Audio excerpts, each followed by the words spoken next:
that came all through college and thinking about my life and my career and my profession, that I was really deeply interested in science. My childhood was very much focused on my 4 siblings, my immediate family. We spent all of our free time and our summers in the countryside.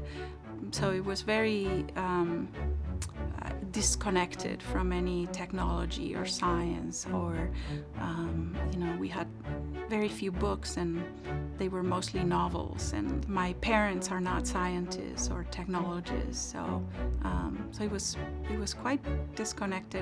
I don't know why the love for science came in my case, but it did. So when I came to the United States, I didn't know what a Ph.D. was. I knew that I wanted to learn more and more deeply, but I didn't know what it was. I thought I would come for a couple years and learn enough, and then establish myself and have a career back home.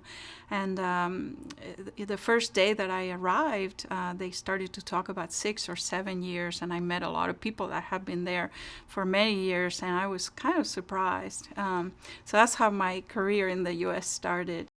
I think I enjoy very much being surrounded by people that I can learn a lot from, that I see new ideas all around me. I love that kind of environment. At work, at home, socially, I really enjoy that.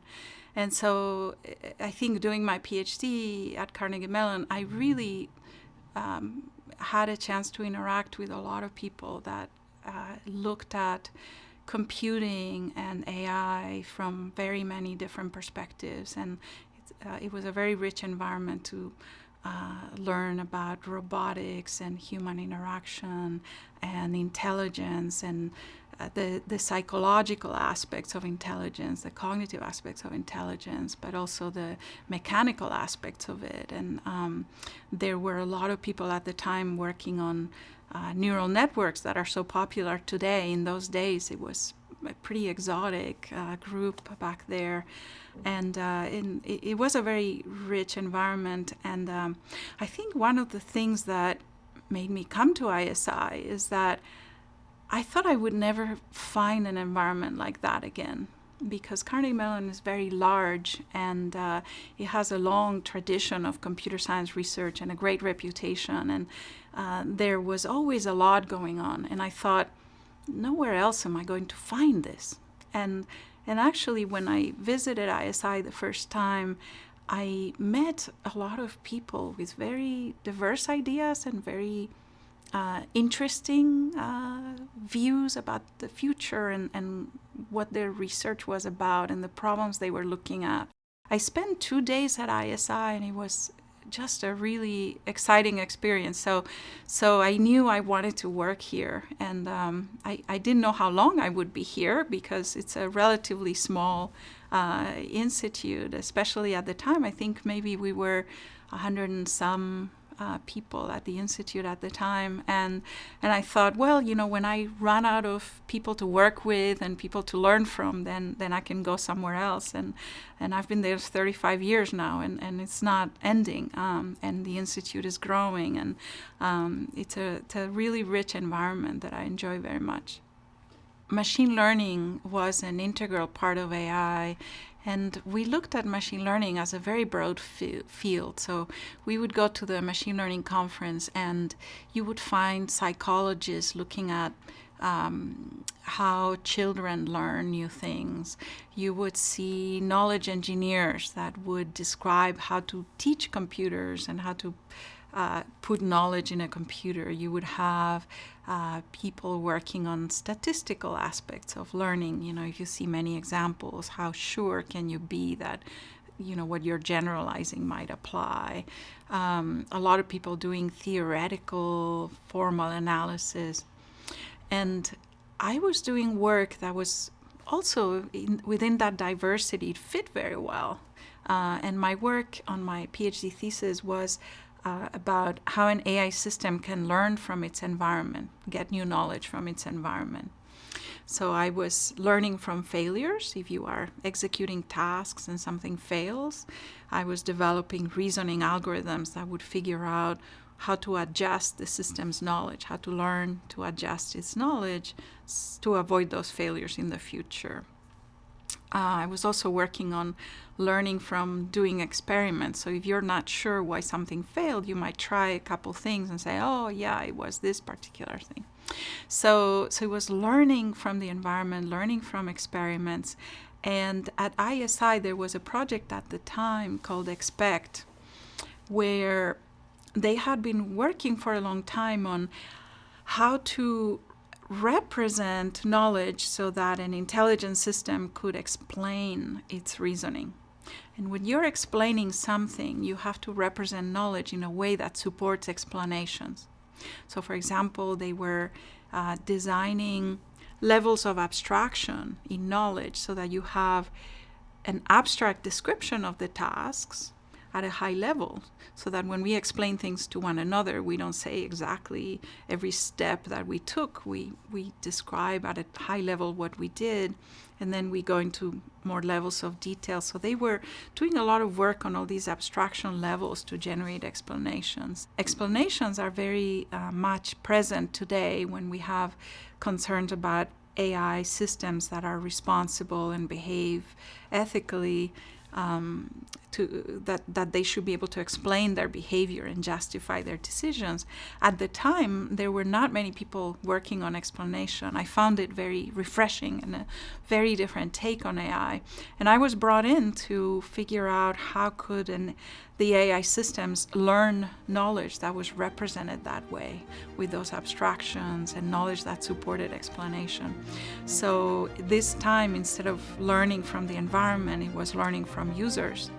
So we would ask questions about, what were the most important steps involved in this task, and how would you describe to someone the major things that you had to do, and things like that. So through interviewing people, we would have the system learn that knowledge. So it was a really very important project for me, because it taught me the importance of connecting what an AI system knows with how it explains its reasoning and its decisions. When I worked on my thesis, it was learning knowledge from the environment in an autonomous way. We were thinking about robots that would go to Mars. And at the time, there were no planned Mars missions. All of that was imagined and of course under discussion, but there were no plans for any of those. And so we were already thinking about that. But it's interesting that you asked me about self-driving cars and the robot vacuum, because when I came to ISI in the 90s, very few people cared about AI or were curious about AI. So I would go to a cocktail party and people would ask me, what do you work on? And I would say, I do research in artificial intelligence and trying to build systems that do interesting, intelligent tasks and help people collaborate with people in doing complex tasks. And people would look at me and say, okay, and they would kind of walk away, this is not very interesting. They would rather go talk to the physicist who would talk about black holes, or, some biologists that would talk about tardigrades or something interesting like that. So it's interesting that for a long time, AI researchers have been quiet in our labs doing work and gone unnoticed. So I remember Rodney Brooks, who was the chief scientist in the company that developed the Roomba vacuum, the robot vacuum. I remember him discussing how they did market studies and proposed in those market studies many different kinds of robots that the company could build for the house based on all the AI technology that was available. And people were just not interested in household robots and their capabilities. In some cases because of the cost, and in some cases because they just didn't want that task done by someone else, or at the level that the AIs were doing it. So he said it's very disappointing because we have technology to do a lot of things with robots, but the only market niche that we found that was actually productive was robot vacuum cleaners that roamed the floors and were round and didn't do anything very interesting. So the interest in AI from the public and from the outside is very, very recent. There's a lot of really solid work that we've been doing over many years, decades, in all areas of AI that is really profound, and it's going to come because now there is a demand and there is a curiosity, and people see the benefits of this technology more and more, and they feel like experimenting with it. So I think there's going to be in the next decades an avalanche of growth and transition of AI technologies and enrichment of our lives through AI in many ways. So things that was, to be honest, a little bit frustrating in the past. And when I first joined ISI, there was just not a lot of curiosity for AI, generally speaking. I think Siri was the moment. So I was part of a project that was very large. It involved maybe 30 or 40 different universities, and there were several investigators at ISI, including myself, and we were looking at personal assistants for the office. And this project was called PAL. We were building PALs, personal assistants that learn. So they would learn from your experience. My particular work was focused on helping people with to-do lists. So we were getting a lot of data about people's to-dos, realizing how much context you need to have to really help someone manage their to-do list, how intelligent the system needed to be, how much common sense it needed to know, how complex the tasks were, how much we needed to know about the duration of the task to be able to give you warning that you needed to do something. So really interesting, rich project, really fun. And one of the investigators in that project was working on a conversational system that could do things for you. You would ask it to do something, schedule a meeting for this or look up this, and it would do it for you. And so it didn't really have a name, but it was really a personal assistant that learned and that helped you do things. And I remember when he was starting to talk about doing a startup, and I remember him telling me, we're looking for a cool name. We're thinking about Siri because it's neutral. It's not. It's more. They put a lot of thought into this name, and they started this company. And I remember how excited I was when I could actually be one of the first people to download this Siri app from the App Store and try it out and ask it to do things for me. It was very exciting, and interacting with it through voice, and that was also very exciting because most apps on the smartphones you would just use through clicking on things. So when I saw Siri in the App Store, I was very excited. I thought, we have made it in some way because there's an AI app in the App Store that I can say uses AI, and everybody in the planet can access it and download it. And of course, much to my surprise, a year or so later, it was acquired by Apple. And I remember the stories about how Steve Jobs really wanted to push this kind of interface to computing and to to AI.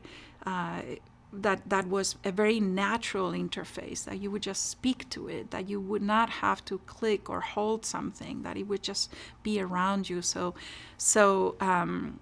it was very interesting to see this evolution and to see these ideas make it to an app store. I remember when I would run into people from Europe that did research in AI who showed me that app in their phone, and I would say, yes, I know, I have it too, and we would show each other, and then it started to catch on with people, and then of course it became part of any phone that you bought. It came with it. So that was really the moment.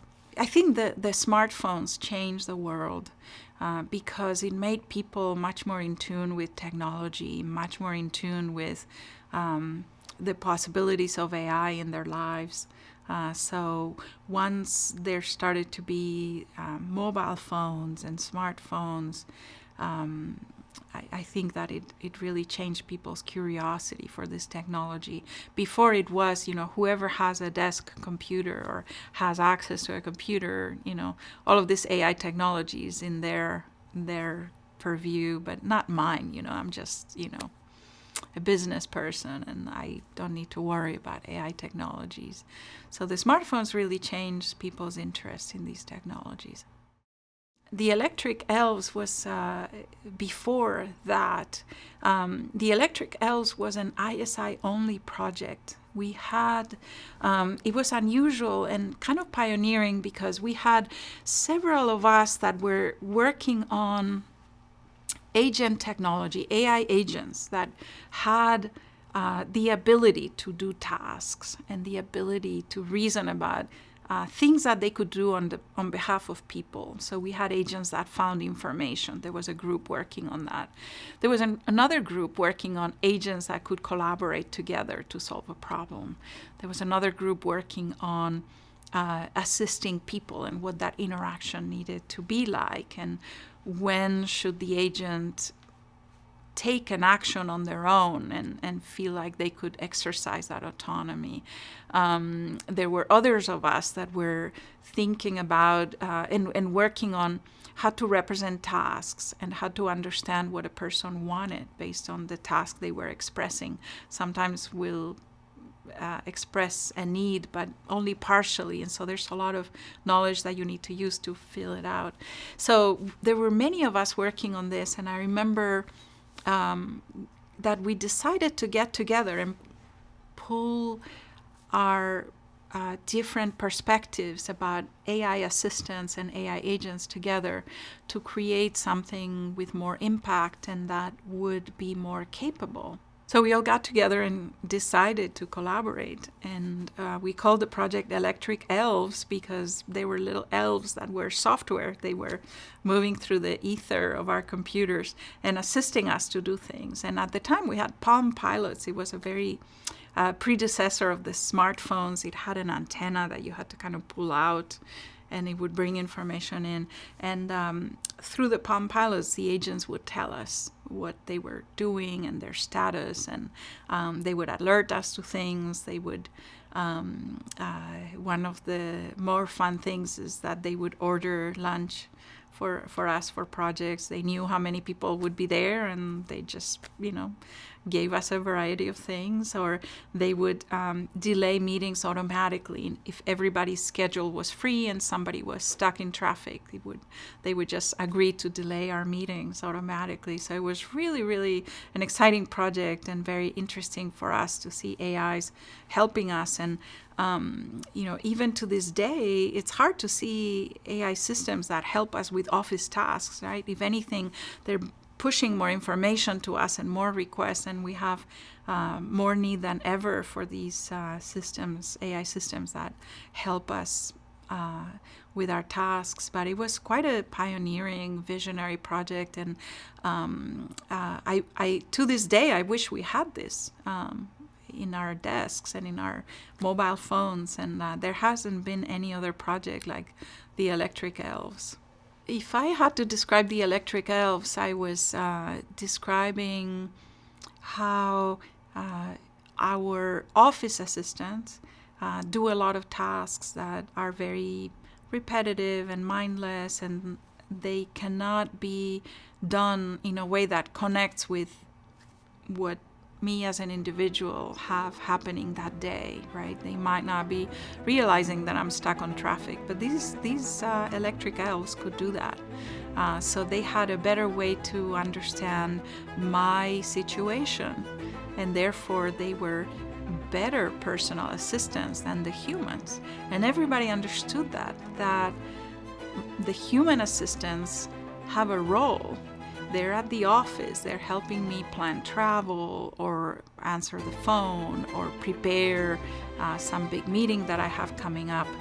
But these AI assistants could take on a different role that these human assistants in the office could not take. And so I think one of the interesting things about AI is that it creates new markets, it creates new opportunities, it creates new ways to surround us that did not exist before. That's kind of a strange question, because research is all about failures, right? You cannot solve something, you fail at something, and so you have to think hard and do research to address that shortcoming or that failure. So in some ways, research stems from all these failures. I guess one of the most profound shortcomings and opportunities that I've worked on is many years ago, the web did not have any mechanisms to give some assurance of where the information came from. So there was nothing in the web design or the web architecture to justify what was shown to you, the provenance of the information. And so when the web was designed originally by Tim Berners-Lee, there was supposed to be in the browsers a button that he called the "Oh yeah" button. So whatever you saw in front of you, you could push that button and see where it came from and who was saying that and how that information came about.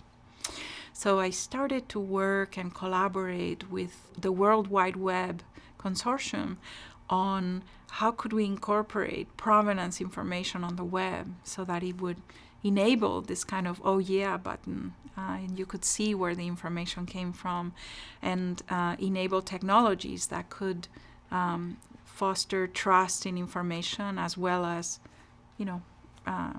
questioning information when you didn't like what the "oh yeah" button was showing you. So I worked with the World Wide Web Consortium, and after 4 or 5 years of work, we designed a standard for provenance on the web. So it's used very broadly by companies, by scientists, to attach provenance records of how information is created, where does it come from, what organizations and what people created it, what activities were performed to create it, where were the original sources. So if you have a picture and it's been edited, then you can track everything has been done to that picture from the original. So I'm very proud of that work. It's a provenance standard called PROV that is used very broadly. And so it was maybe stemming from a failure in web design, in the design of the web architecture, to include that provenance and trust layer in the web protocols and design. So it came much later, but now it's well integrated into the web architecture. The most impactful project, and one that I am very proud of for many reasons, is Shortypedia. Shortypedia was the idea of one of our postdocs at ISI, Denny Vrandechik.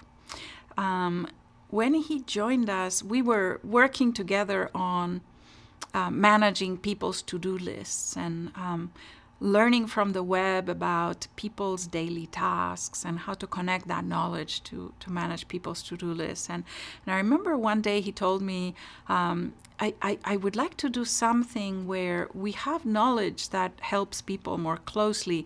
I want to make Wikipedia even more useful than it is today. Wikipedia, you have to read all the text to really get information. And he thought, if we make the information into short assertions, short sentences, that was the impetus for calling it Shortypedia. They should be very short, and they should be very clear and unambiguous, and the natural language for them should be very easy to process by machines. And there should be an AI representation in the back so that we can reason automatically about people's questions and retrieve Wikipedia pages as necessary. So he started to discuss this project, and it was very interesting to me because, of course, Wikipedia was growing so much and so many people would use it. It had the potential to have great impact. And my very small contribution to it is that I asked him, sometimes there's not one truth. So, for example, if you ask somebody how many people attended an event, you may get different numbers for how many attendees there were. Or if you ask somebody the height of the Empire State Building, it depends on whether you count the antenna or the additional, more modern antenna or the original construction of the building. So sometimes questions have several answers. So I insisted on having the provenance of each piece of information attached to it so that we would know and we could explain and justify how we were answering questions. So Shortipedia won an award, became a very exciting project. It was live. It was a live site. It looked like Wikipedia, but it was created so that people could enter shorter statements and turn Wikipedia pages into this system. There was a page for ISI. I remember Denny joined the Wikimedia Foundation and created a Wikimedia project, and it was renamed Wikidata. So Wikidata is a very large project at the Wikimedia Foundation that was created in the ISI building, in the 9th floor of the ISI building, just brainstorming about how to help people use knowledge about the world and everything that we know in an effective way. And Wikidata has hundreds of thousands of contributors. It's growing every day. It has billions of facts and information. It's multilingual. It's translated in many different languages. And ISI still has a page in it.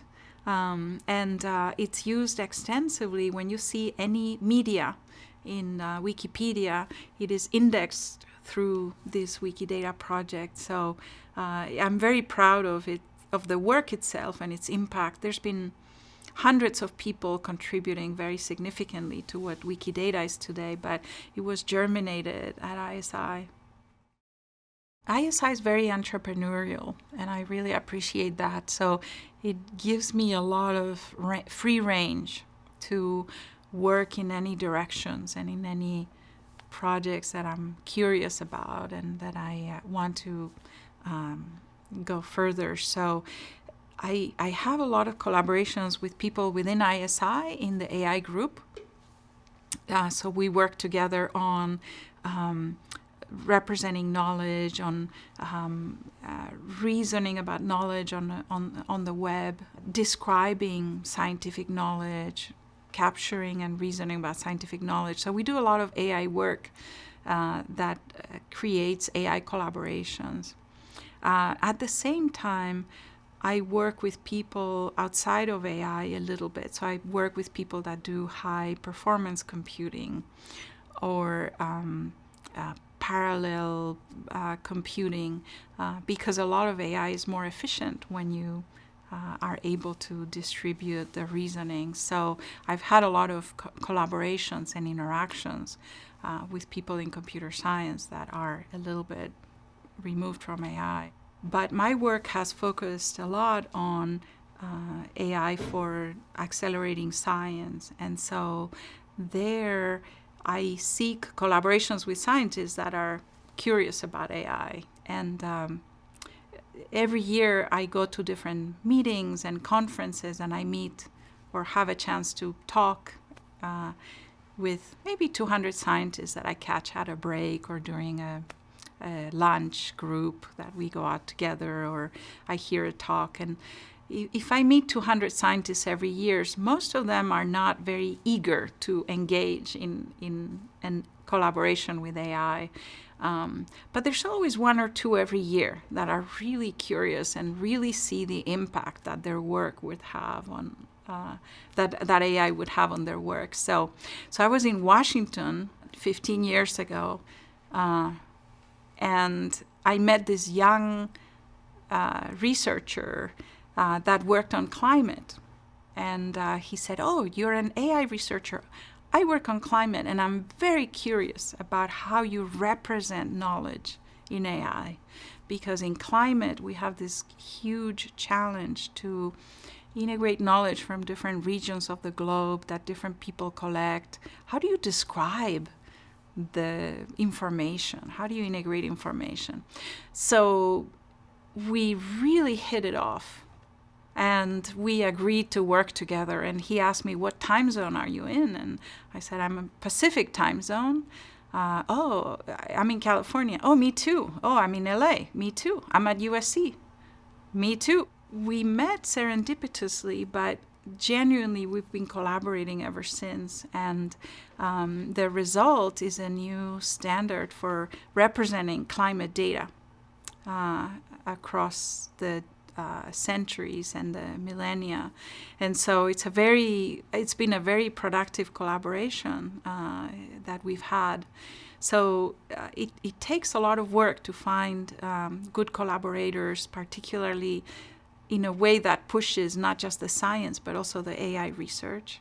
And I've been very lucky to find many. So I have good collaborators in climate change, climate dynamics. I have great collaborators on water resources.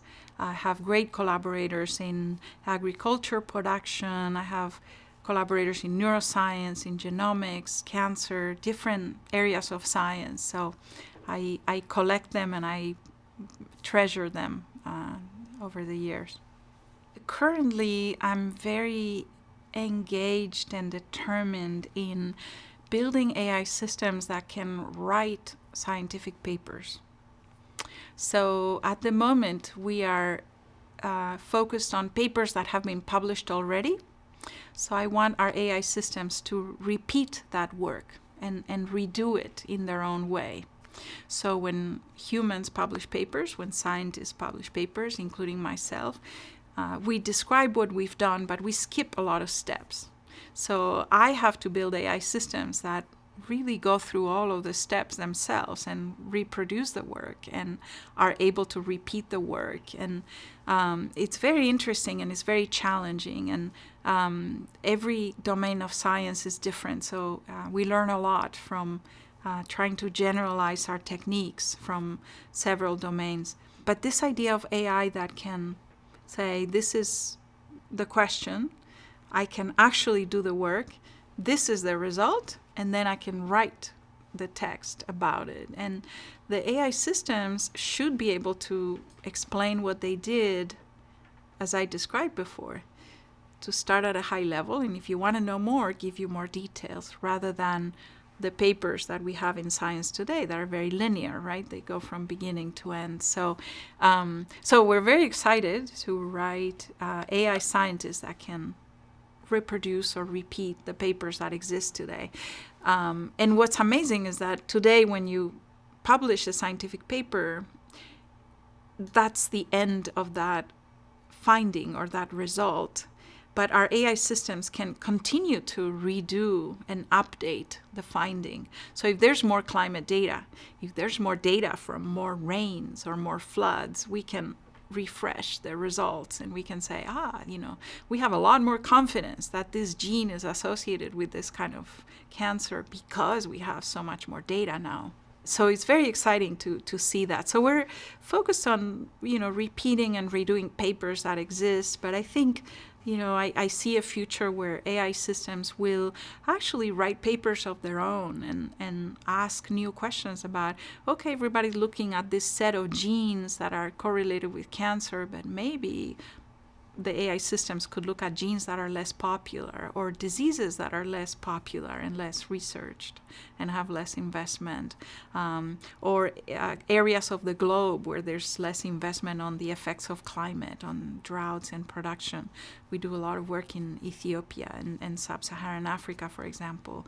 So I think that over time we'll see AI contribute to science more and maybe do the work that scientists are not doing today, or they're focused in other problems. So I see AI contributing to science in significant ways, and I think the sky's the limit there. Someday scientists will come to the office and the AI system will say, hey, I've been looking at the data that we've been collecting in the lab, and there was a paper that came out, and they have this new algorithm, and I've tried it, and look at the findings. And so to start a discussion, just like any professor has with a graduate student, or two researchers have when they are excited about a new possibility in their work. So that's the future that I see for AI, to help us accelerate discoveries, get faster to new cures, get better at sustaining our environment.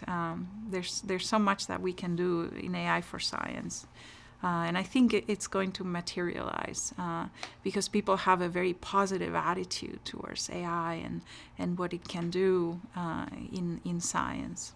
Really, the holy grail of AI for science is that between the AI scientists and the human scientists, we invent new approaches and new ways to do science that did not exist before. I think that's the power of AI. It's not to replace a scientist, it's ultimately will enable new kinds of science, new methods for science, new forms of research for science.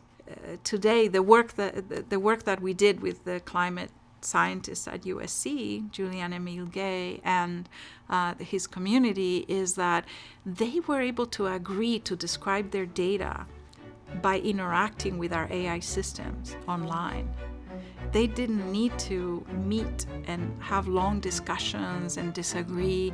Our AI systems was able to show them, well, this person used this to describe their data for these reasons, so you may need to do the same if your data is similar. So it helped them solve a problem they had that I guarantee you they would not have solved today if the AI had not been there, right? They would have continued to work on their problems separately rather than coming together to do this work, because the AI made it so much easier. So I think AI will create and is creating new ways to think about science problems and make it more practical or more efficient to solve a problem. And so you're more willing to undertake it if it's going to be more efficient or more practical to do it.